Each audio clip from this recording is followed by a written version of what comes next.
ఎడతెరిపి లేకుండా కురుస్తున్న వర్షాలకు గోదావరి ఉధృతంగా మారింది. ఈ నేపథ్యంలో భారీగా వరద ప్రవాహం ఉండడంతో గోదారమ్మ పరవళ్లు తొక్కుతోంది, ప్రమాదకర స్థాయిలో ఉరకలు వేస్తోంది. దీంతో అప్రమత్తమైన అధికారులు దిగువకు నీటిని విడుదల చేస్తున్నారు. మరోవైపు ఇంకా వరద ఉధృతి పెరిగే అవకాశం ఉండడంతో లోతట్టు ప్రాంతాల ప్రజలను అలర్ట్ చేశారు.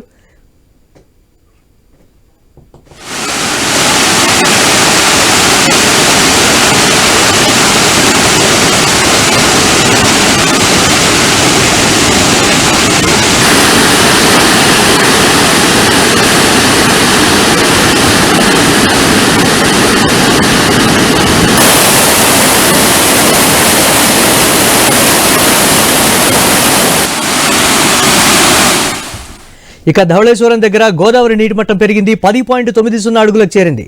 దీంతో ప్రాజెక్టులోని 175 గేట్లు పైకెత్తి 5,49,000 క్యూసెక్కుల వరద నీటిని దిగువకు విడుదల చేశారు అధికారులు.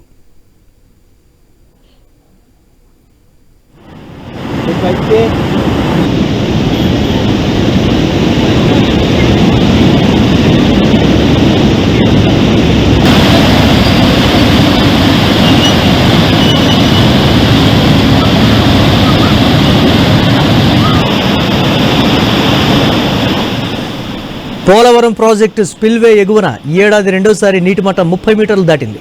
48 గేట్ల ద్వారా 6,30,384 క్యూసెక్కుల వరద నీటిని దిగువకు విడుదల చేస్తున్నారు.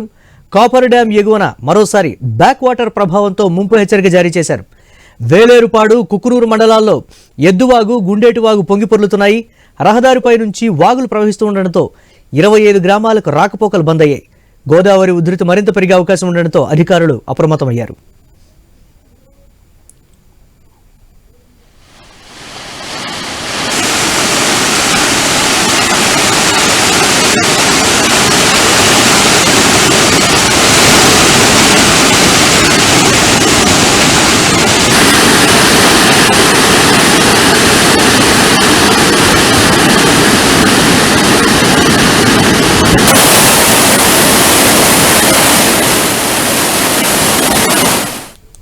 భద్రాచలం దగ్గర గోదావరి ఉధృతంగా ప్రవహిస్తోంది. ఎగువ నుంచి భారీగా వరద వచ్చి చేరుతూ ఉండడంతో ప్రమాదకర స్థాయిలో ఉరకలు వేస్తోంది.